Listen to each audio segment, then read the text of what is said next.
Think about the last time you stood in front of an open refrigerator late at night. You weren't really hungry, but you were looking for something. On one shelf sits a bowl of fresh fruit, healthy, sensible, exactly what you should eat. On the shelf below it sits a leftover slice of rich chocolate cake. In that moment, a battle begins inside your head. It feels like two different people are arguing. One voice is quiet, rational, and thinking about your long-term health goals. The other voice is loud, impulsive, and just wants that immediate hit of sugar. Why is this choice so difficult? Why do we so often know what the right thing to do is, yet find ourselves doing the exact opposite? Welcome back to part 2 of our Neuroscience Basics series. We have explored the chemicals that fuel your brain and the electrical waves that tune its frequency. Today, we are traveling to the very front of your brain to meet the entity that is supposed to be in charge of it all.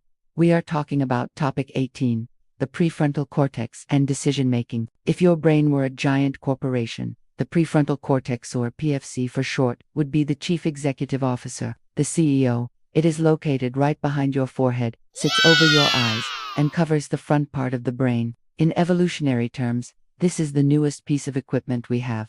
It is what truly separates humans from nearly every other animal on the planet. While other parts of the brain react to the present moment, running from danger or seeking immediate pleasure, the PFC has a superpower that seems almost magical: the ability to time travel. The prefrontal cortex is your brain's simulator. Before you take an action, your PFC can project itself into the future and imagine the consequences. It doesn't just see the cake, it simulates the guilt you will feel an hour after eating it, or the sugar crash the next morning. It weighs the pros and cons. It plans complex routes to distant goals. It is the seat of logic, reason, and, most importantly, willpower. But the PFC has another critical job. It is the braking system for the older, more primal parts of your brain. Remember when we talked about the amygdala, the fear center that spots tigers, or the dopamine pathways that scream, "I want that now"? Those parts are fast and loud.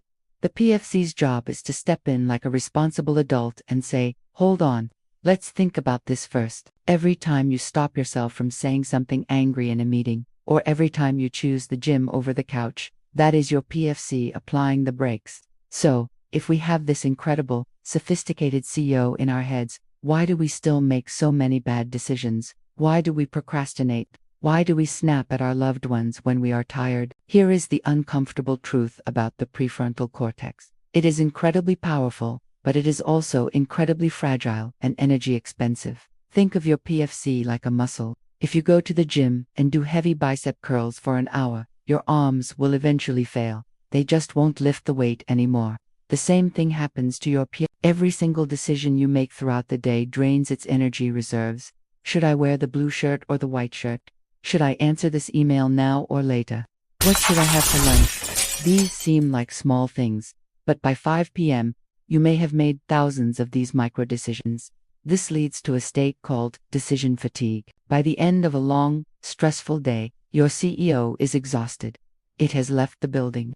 And when the CEO is gone, the impulsive, primal parts of the brain take over. This is why it is so much harder to stick to a diet at night than it is in the morning. It is why you are more likely to skip your evening workout or get into an argument with your partner after work. Your braking system has simply run out of pads. Furthermore, the PFC is highly sensitive to stress. When high levels of cortisol, the stress hormone we discussed, flood the brain, it essentially takes the PFC offline. In a true survival situation, you don't want to pause and deliberate. You want to react instantly.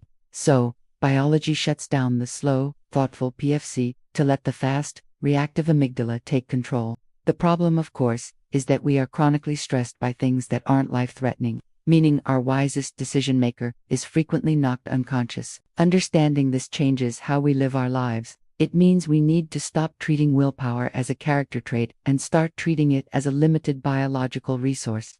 If you have important work to do that requires deep focus and complex thought, do it early in the day when your PFC is fresh. Do unwaste your CEO's precious energy on trivial things in the morning like what to wear or what to eat for breakfast. Automate those decisions. Recognize that when you are tired or stressed, you are biologically compromised.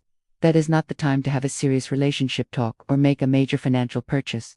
Your prefrontal cortex is the crown jewel of your human existence. It allows you to design the life you want rather than just reacting to the life you have. But it needs your support. It needs rest, proper fuel, and protection from chronic stress. Now, imagine a scenario where your PFC isn't just tired from a long day, but it feels like it's enveloped in a thick cloud. You try to plan, but you can't connect the dots. You try to focus, but your mind feels fuzzy and slow. You know the CEO is there, but it can't seem to see through the haze. This is a state that millions of people experience daily. We call it brain fog. In our next episode, we are going to investigate this mysterious condition.